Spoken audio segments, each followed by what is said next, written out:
Located in the Nallamala hills of Andhra Pradesh is the Nagarjuna Tiger Reserve. The Tiger Reserve spans over 3,600 square kilometers.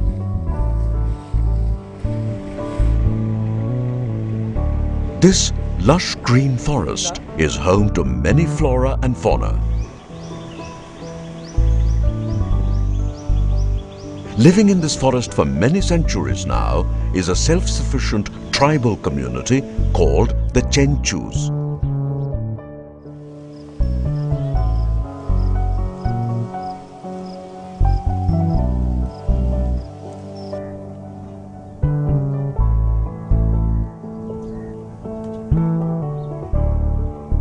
The Chenchus are a Telugu-speaking, food-gathering tribe living in perfect harmony with nature, surviving entirely only on what is available in the forest, whether it is fruits, vegetables or animals, never taking more than what is needed for their survival.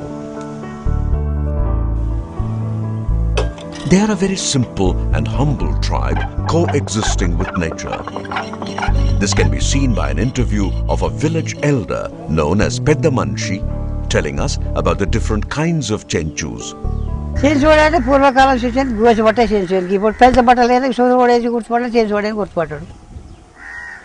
దేవ చెంచులు ఆటారు, కింది చెంచులు ఆటారు, గోళ్ళు ఆటారు, ఎన్నో రకాల కులం ఉంటుంది. అంటే మనకి ఏ చెంచులు దేవ చెంచులు ఆటారు. ఎందుకు వచ్చింది దేవ చెంచులు? అడవిలో ఉండరు, అది అడవిలో ఉంటే దేవ చెంచులు, ఊర్లో అంటే ఊరి చెంచులు.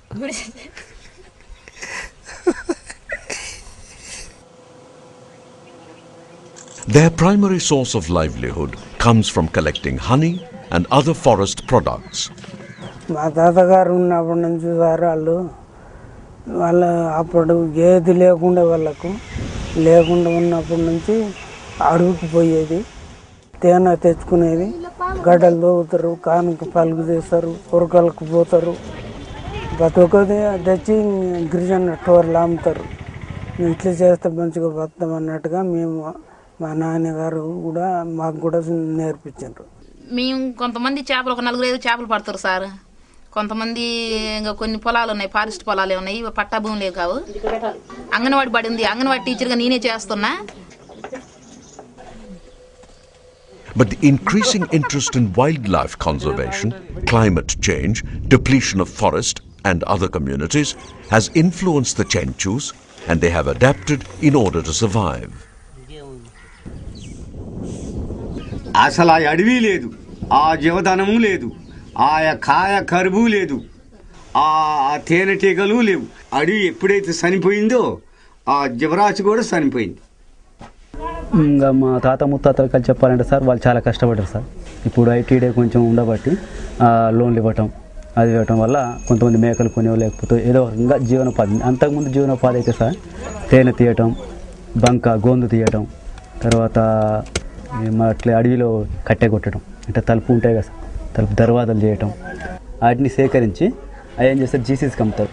అదే అది మనకు జరిగే పద్ధతి. ఇంకా మామూలు షికారి అంటే అడవి మీద ఆధారపడి ఉంటారు కదా సార్, అట్లా ఇంకా అదే విధంగా అయితే ఇప్పటి నుంచి అదే చేస్తున్నారు సార్. ప్రస్తుతానికి మా లెక్క చదువుకున్న వాళ్ళు మటుకు ఇందే వరకు ఉండటం, లేకపోతే చదువుకొని ఆపేయటము మధ్యలో వరకు ఆర్థిక ఇబ్బందుల వల్ల.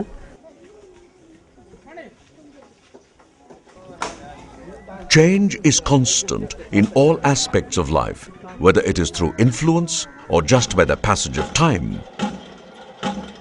The Chenchus are no different. This can be seen through a simple example of their process of collecting honey. మేము చిన్న పిల్లల కానించి వాళ్ళు ఏమని చెప్పారంటే, ఇప్పుడు దరి ఉందా తాడుందా, ఆ తాడుకు ఒక కెట కట్టుకుంటాము, కెట కట్టుకొని దాన్ని ఒక చూడ ఒకటి గంత పొడుగున ఆకు ఒకటి కట్టుకుంటాం సారు. కట్టుకొని వేస్తాం, పొగ లేపి వేస్తాం, తేనెకి వేసేది ఆ దరి దిగి ఆ దరి మీద ఉండి తీస్తాం సారు. వాళ్ళ గట్ట నేర్పిపోయారు మా పెద్దలు మాకు. అటు నేర్పిపోతే ఇప్పుడు అది తీసి ఇప్పుడు అట్లా బతుకుతున్నాం. ఇప్పుడు కుక్కలు వేసుకొని అడవి పట్టుకొని బాగా పోతాం. అడవి ఏదైనా దొరికితేనేమో దాన్ని అమ్ముకుంటేనేమో బువ్వ, లేకపోతే లేదు. అంతే. మూడు పద్ధతులేమో ఎవరిది వాళ్ళే. ఇప్పుడు ఇక్కడ కానీ వచ్చింది, ఈయన దెబ్బ సుడే కట్టుకోవాలి, దెబ్బను ఎక్కాలి, తీసుకోవాలి, వెళ్ళిపోవాలి, అంతే. ఇప్పుడు ఈ డ్రెస్సులు వచ్చిన తర్వాత అందరూ ఒక 5 మంది 6 మంది ఇట్లా కుమ్మక్కయి ఏమన్నా ఎక్కడానికి కానీ దిగడానికి కానీ ఇబ్బంది అవుతుంది అన్నట్టు అందరం కలిసి తీసుకుంటున్నాం అన్నట్టు.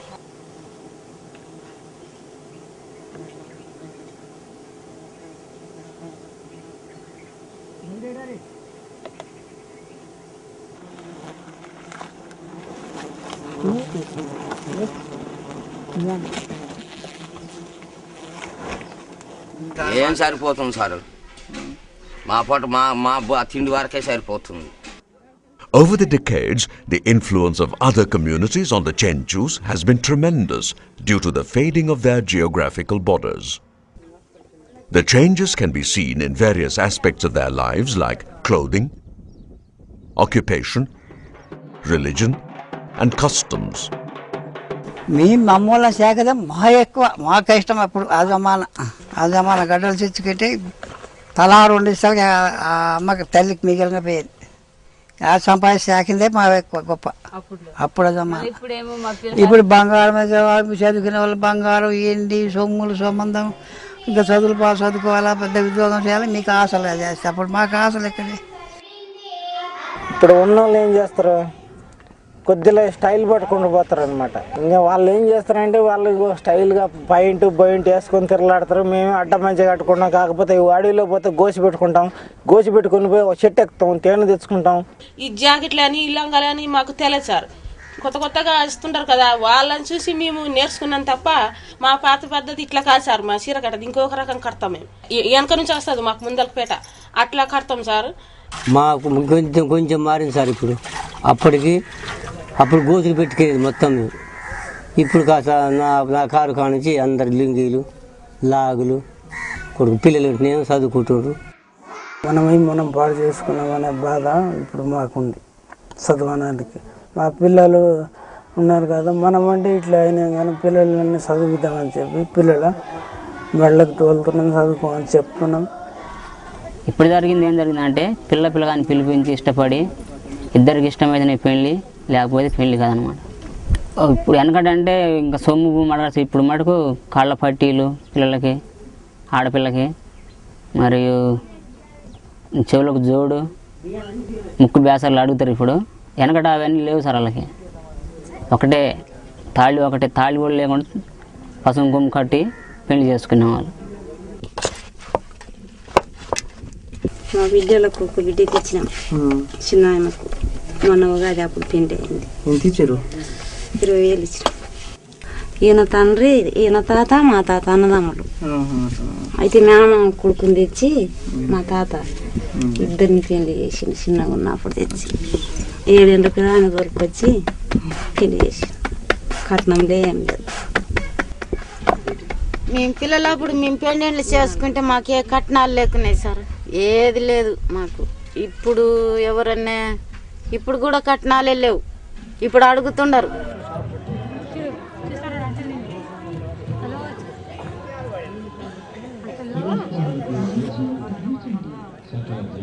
వెనకటి పద్ధతిలోనే ఉన్నాయి. ఏదో ఒకరిద్దరు ఏదో చిన్న పిల్లకాయలు ఏదో ఏడ్చాము మతమని ఆ ఏడ్చాములోకి పోయారు. అంతేగాని ఒకరిద్దరికి తప్ప మనకి వేరే మతాలు ఏమి ఉండవు. మనం ఎక్కువ కొలిసేది రాముల వారే, ఎక్కువ కొలిసేది భయాన్నే. ఈ రెంటిని మాత్రం ఆదమర్మం. అది మాత్రం దేవుడు దిగొచ్చినా కూడా ఆదమర్మం.